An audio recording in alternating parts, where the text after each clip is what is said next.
Recording in progress.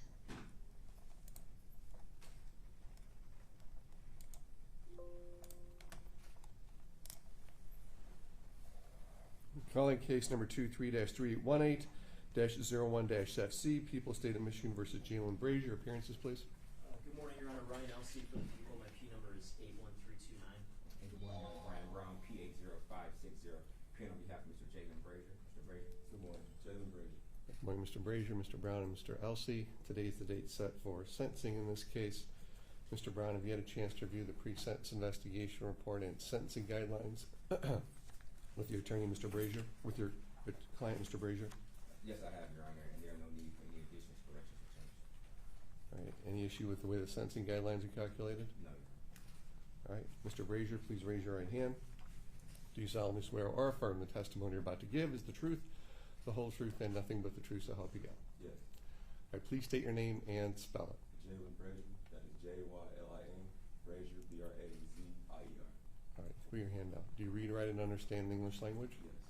And you get a chance to review the pre-sentence investigation report and sentencing guidelines with your attorney, Mr. Brown? Yes. And do you have any changes, additions, or deletions to the pre-sentence investigation report? No, sir. Do you find it to be factually accurate? Yes. And do you have an issue with the way the sentencing guidelines are calculated? No. All right. Mr. Elsey, any issue with the pre-sentence investigation report or sentencing guidelines? No, Your Honor. All right. I'm sure there's going to be some people who want to make an oral impact statement. Yes, Your Honor. I believe there are 2 to 3 family members of the victim who are on the Zoom and will wish to want to make a statement. Okay. Well, there was one. He now appears to be gone.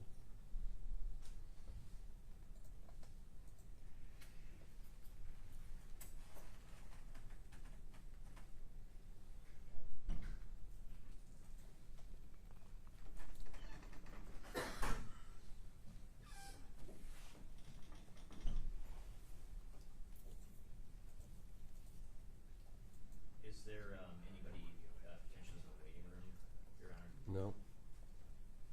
There was a Miss Milton identified, but I don't know why they're not here now.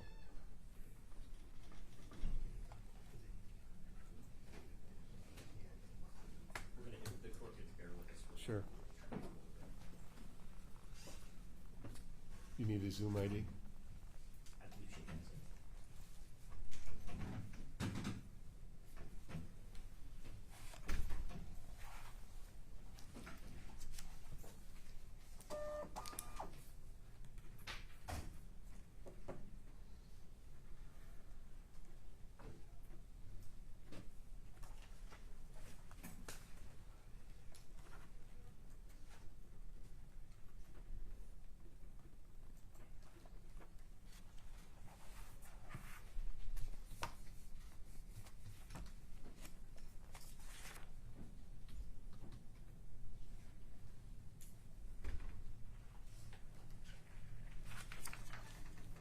She got kicked off. She's trying to get back on.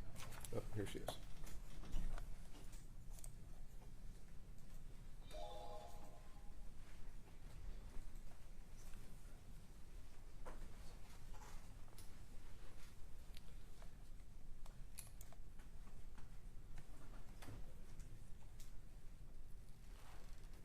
All right, ma'am, can you hear me? Yes, sir. Okay. All right, ma'am, go ahead. If you could just direct your comments to me, please. Sure thing, Your Honor.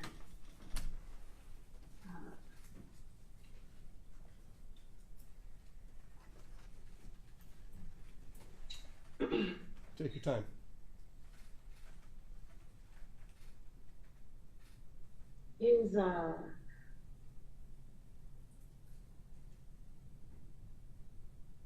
His mother will still be able to talk to her child. His mother will be able to visit her child.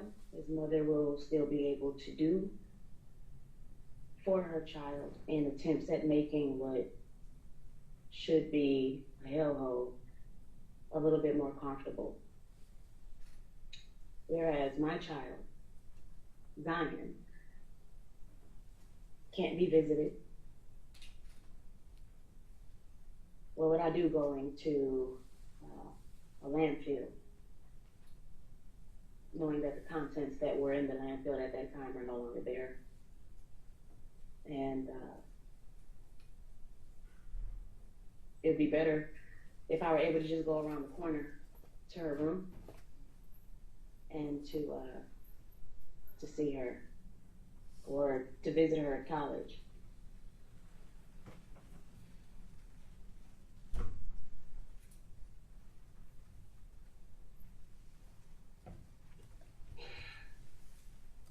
He lives and is grown and was able to start a family.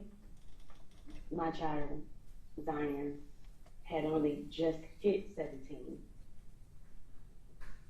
She didn't get to see graduation. She didn't get to see prom. She didn't get to get her first license, marriage, family, or a career. And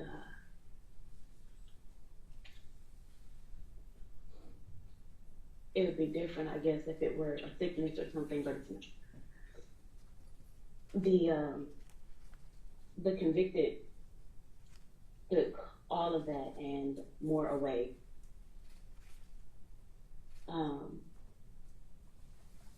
I want to stress that single parenting is always very hard, due to abuse and abandonment. It's brought a ton of fears and issues and things that I've had to deal with my kids. And, when you're in a situation like that, you often seek for someone that you can connect to. And that's what my daughter did.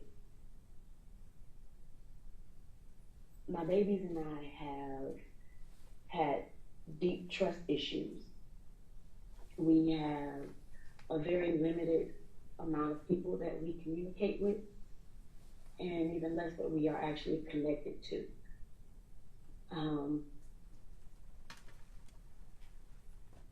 And since this, it's been even more tight-knit. Had to deal with therapy sessions and children acting out because just from the abuse that they saw from their father, which is the convicted's cousin, or the feeling of abandonment there. So now you add on another layer of family doing wrong to family. And at this point, it's at the max. I've had my children be suicidal because of the pain. I've had my children have to be hospitalized. My children have been on medication. And because I am the sole provider with absolutely no support, I don't have the ability to break down. And so even in my brokenness and attempting to do what I can for my children, there have been moments where that ability has been stripped away just because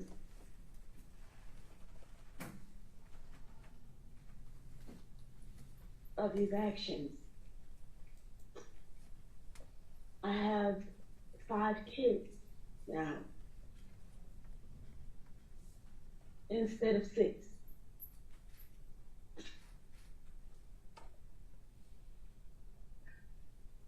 And there were times that I haven't been strong enough to deal with this. When we've ended up without housing because I couldn't make it to work, because I couldn't function, because of breaking down. We have various medical diagnoses.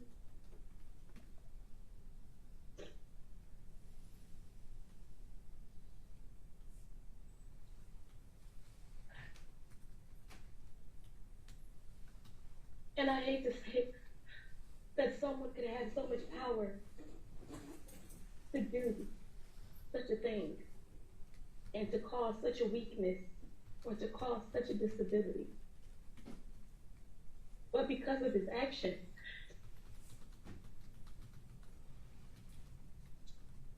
I had to have my baby homeless, pleading for help from their father or just to get something so that we could. And again, still trying to maintain everything because we are the ones who are affected the most.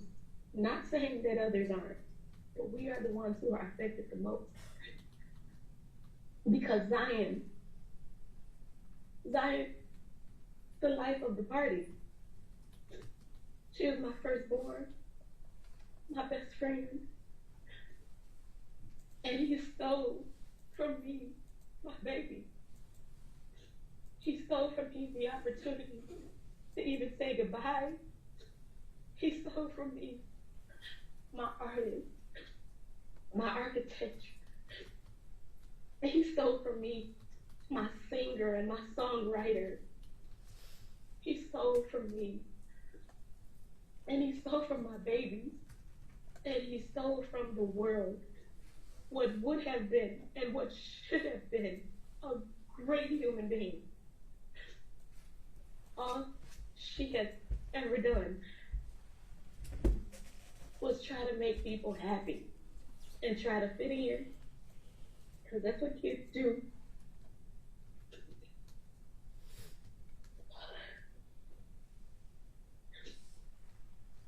I've had two of them who failed in school. One dropped out. We got them back in. We, meaning my children and I, because they still want to grow. They still want to thrive. But Your Honor, it is hard. It is extremely hard to know that we have to wake up every day and see a belonging or a video pop up on our phone and know that we can't talk about the memory with her. We don't get to laugh and joke with her. We don't get to sing with her. We don't get to play with her. I don't get to know what she would be as an adult. I just know what she desired. My baby was an entrepreneur. Even at the age of 15 and 16, she had created her own website and was making her own little money and things. What more would she have done and what more would she have been if she weren't snuffed out by the convicted? My baby boy is the one that actually has epilepsy, and he, in the very beginning, of course, because he just loved Zion, would reach out only for her. It took a year and a half for him to get better. He wouldn't eat food. He was accustomed to her. It's just a number of things. It's a number of things. I have boys, and they are angry. Angry. They're angry with the world. They're angry with family. They're angry at him.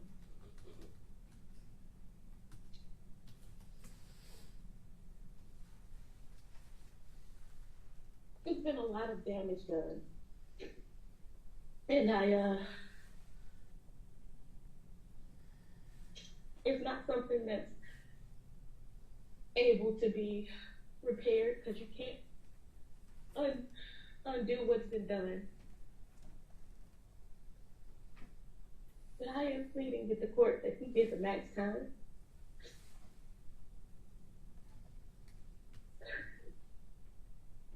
In 25 years, my baby would have lived longer than that.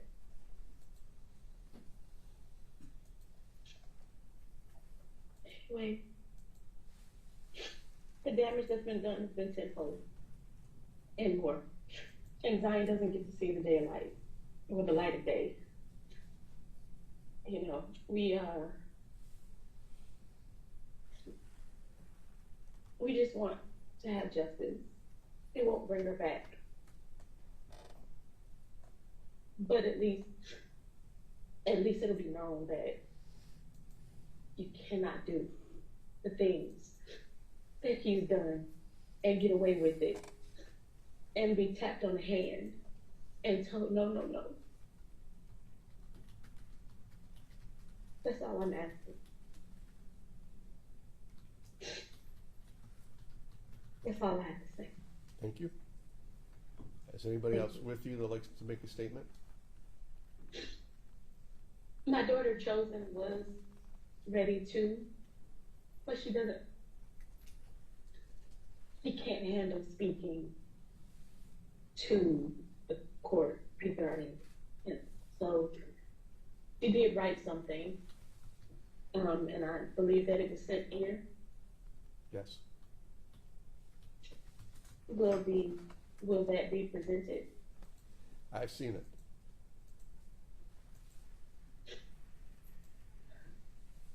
That's all we have. Mr. Elson? Anything else? Your Honor, is the court prepared for, I guess, allocution on behalf of people then at this point? If there's no other one who wants to make an oral impact statement, then yes. Okay, thank you,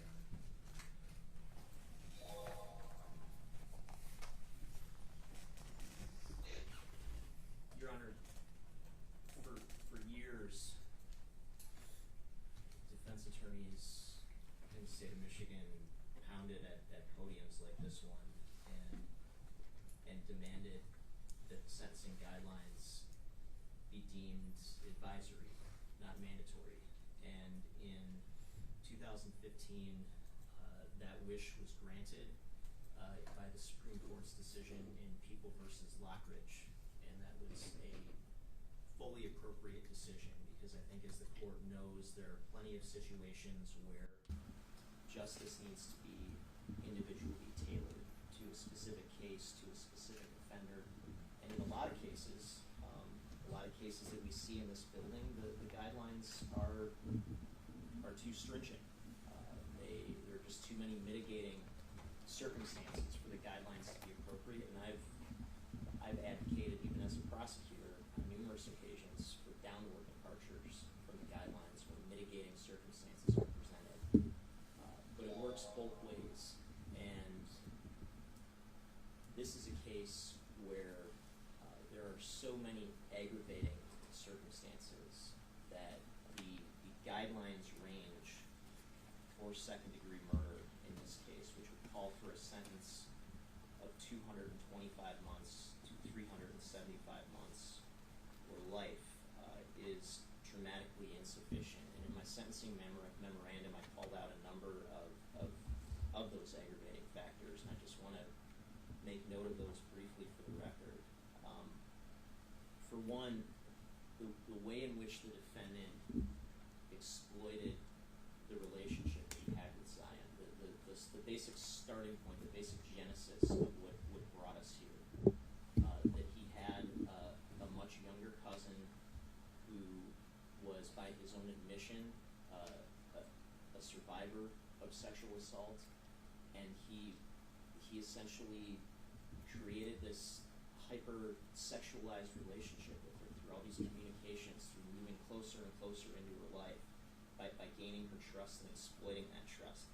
The guidelines don't take that exploitation into consideration. The guidelines don't take into consideration the amount of suffering that the defendant imposed on Sierra Milton and on her family in the days after he killed Zion. He injected them with the false hope that she was okay, that I'm sure she'll turn up somewhere. At a time when other members of the public, when this was widely reported,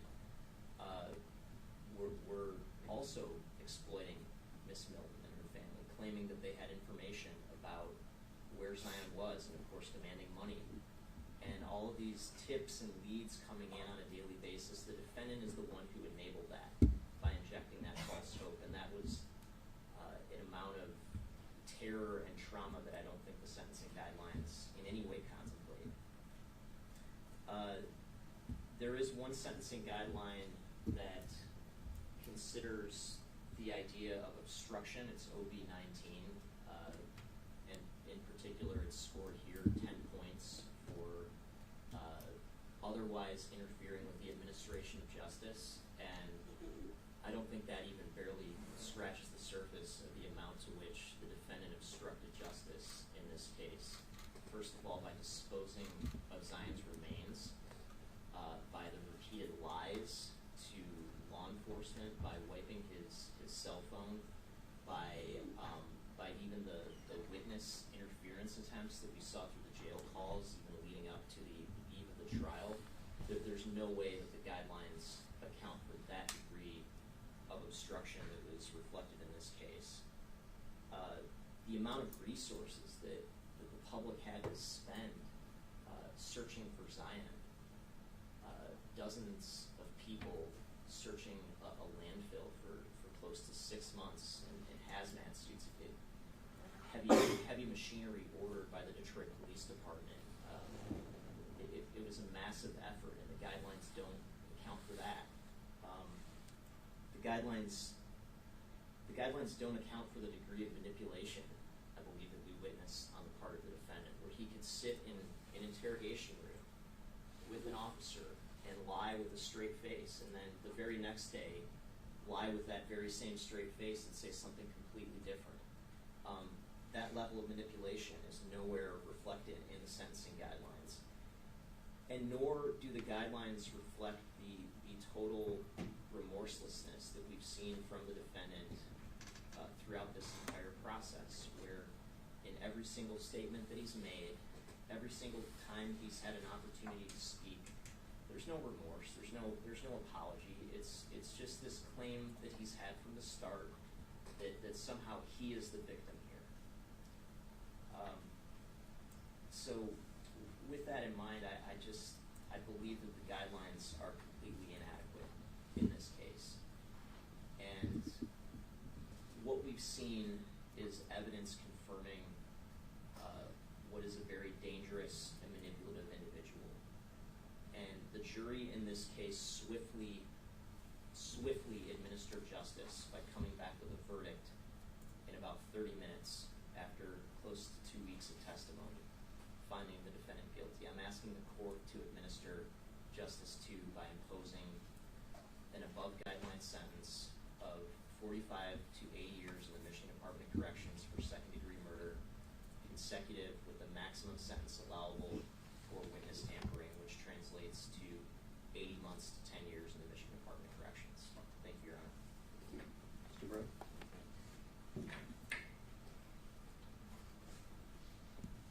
Your Honor, we know that the guidelines are advisory, but the guidelines are there for sort of guideposts because, in fact, they do incorporate a lot of the factors which the prosecutor indicates that are not taken into consideration in this particular case.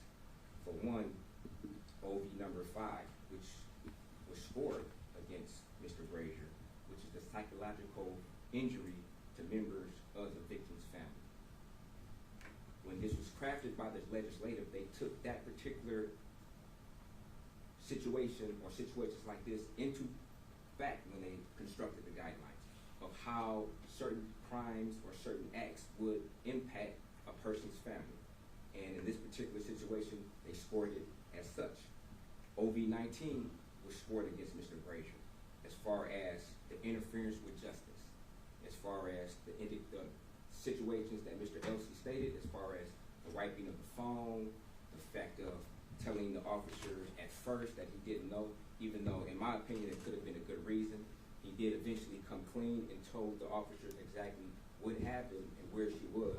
Sergeant Jones indicated that they believed him because otherwise they wouldn't have spent so many man-hours in the particular landfill. It was very unfortunate that she was not found in that landfill, but I would surmise Mr. Brazier wouldn't know that her body would never be turned up after telling the officers, in fact, where she was. There's also OV number 10, the exploitation of a vulnerable victim, which in this particular case was not scored nor was it requested by the prosecution. This is another variable in the guidelines that the legislative took in consideration when they carefully drafted all the particular guidelines. And it could have been applicable in this particular case, or at least could have been requested. However, I guess the prosecution felt that it was not necessary or applicable in this particular case. And Your Honor, one of the reasons for sentencing is to give an individual a chance to rehabilitate himself. And I believe that Mr. Brazier has demonstrated that. He was previously convicted in Macomb County for the same situations revolving around this incident.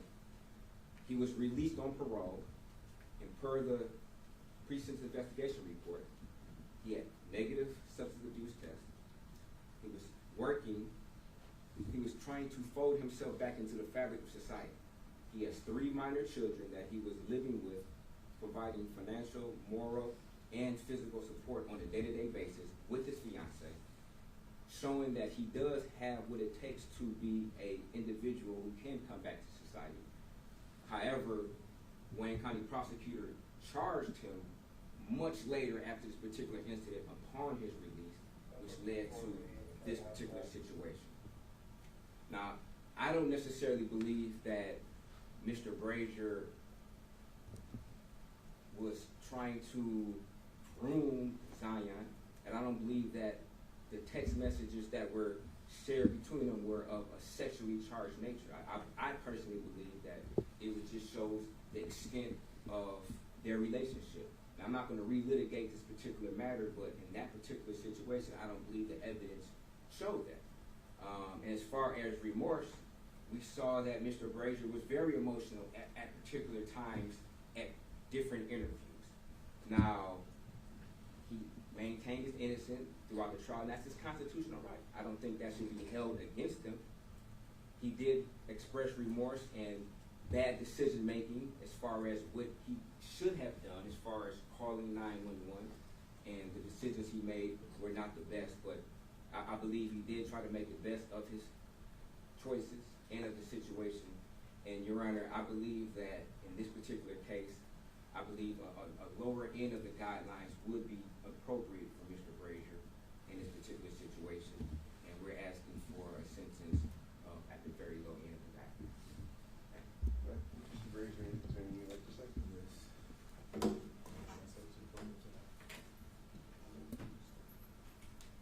You can stay right there, that's fine. You can stay.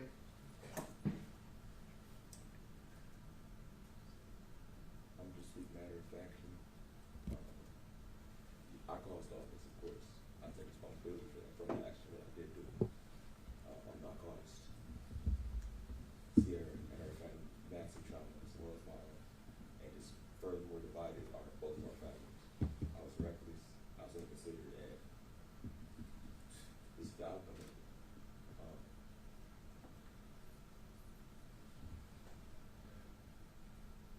I know that the picture's already painted, of course, and once we get to having it in our head, it is what it is, really, truly. But Zion was not in any way violent. It wasn't hurt at all. I never would have. Yes, we were close. There was nothing sexual ever. We were both victims of the very same situation. You feel me? And it was said that I never wanted to apologize, or I never tried to apologize. That's not true. What I said is I know that my apology is worth nothing because we can't change what I did. You feel me? You can't change it, it won't change it. And I know if I was the one hurting it, it wouldn't matter me saying I'm sorry or anything. But I am, very much so. And I've said this to many people throughout this whole 2.5 years. I pray for everybody, including her family, Mr. Elsie, and my own family, just for peace and some kind of closure. And I hope this brings up for everybody, honestly and genuinely. I am so remorseful. Just my way of showing it may not be the same for all of you or anybody else, but you can't help but be remorseful, you know?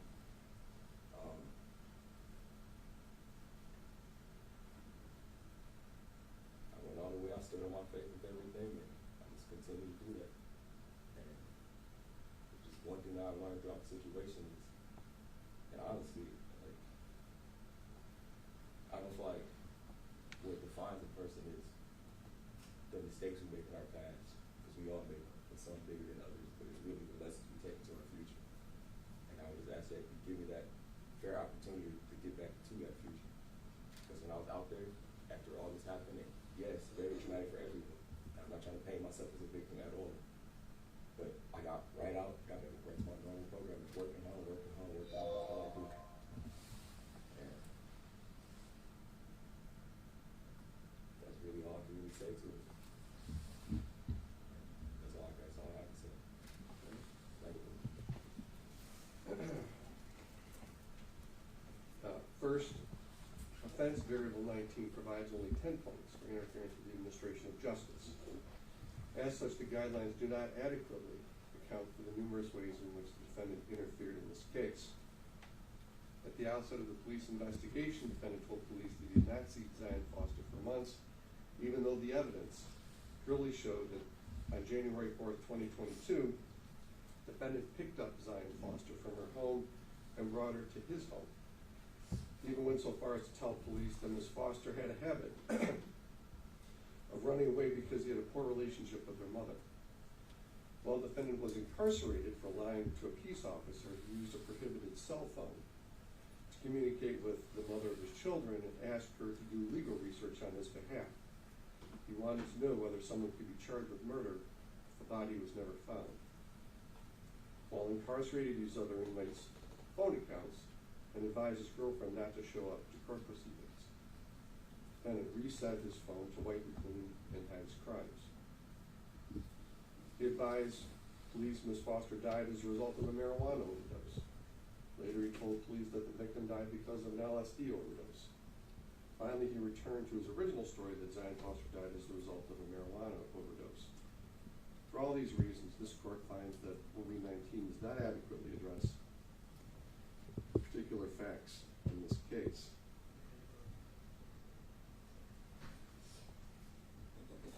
Second, the sentencing guidelines do not properly consider the defendant's lack of potential for rehabilitation.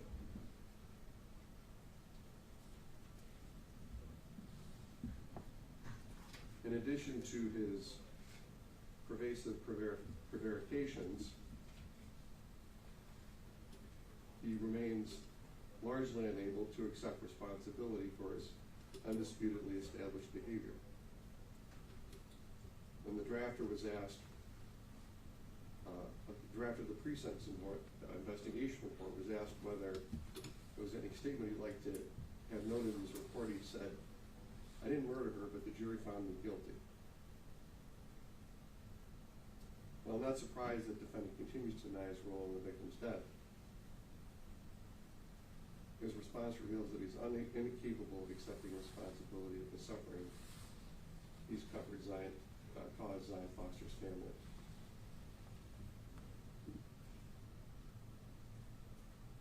He's barely acknowledged that he should have called 911. He's not really acknowledged that he should have put Zion Foster. He should not have put Zion Foster's body in a dumpster. And he's really not acknowledged that he should not have deceived law enforcement.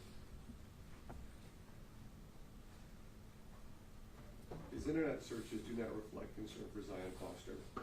Instead, they reflect that he was only attempting to learn ways to avoid taking responsibility. This case was not the act of an impetuous 16-year-old who was influenced by a group of his peers. He acted alone. Defendant's cold indifference and self-absorbed conduct leading up to Zion Foster's death through today made it clear that he's unlikely that he can be rehabilitated. Third, the relationship between the victim and the aggressor provides a reason to exceed the sentencing guidelines. Zion Foster considered defendant her favorite cousin. The defendant only viewed her as a potential source of pleasure. He took advantage of her young age and naivete. Then after she became a liability, he disposed of her in a heartless manner.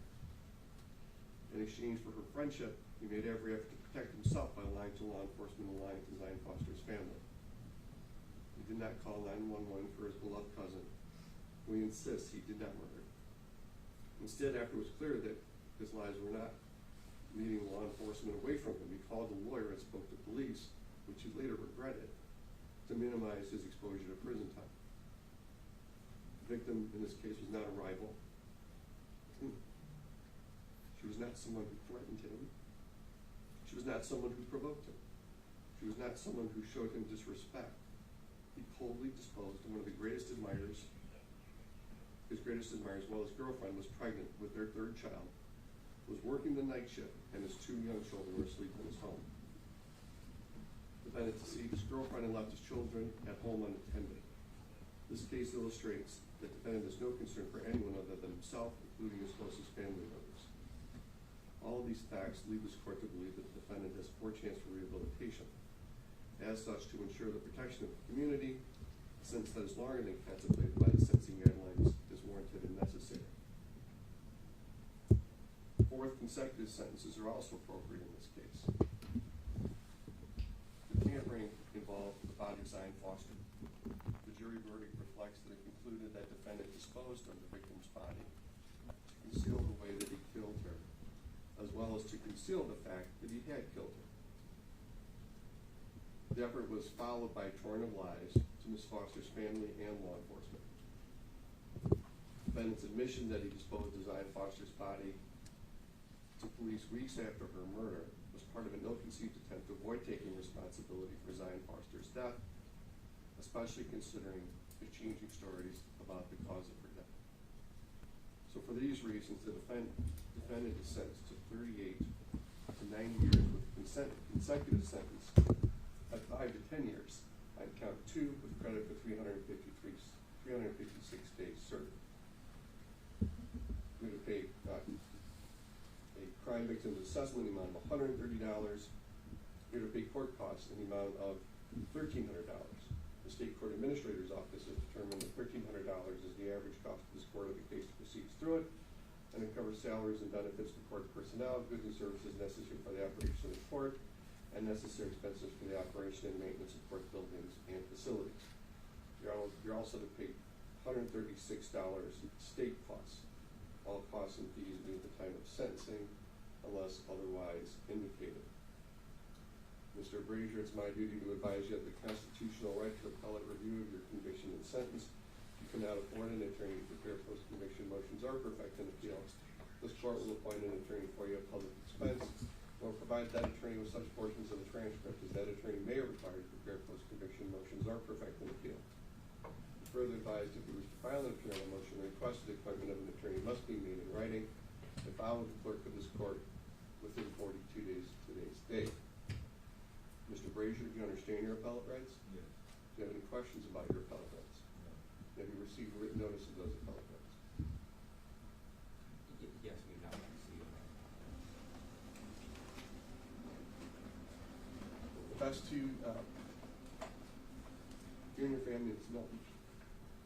Thank you.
Recording stopped.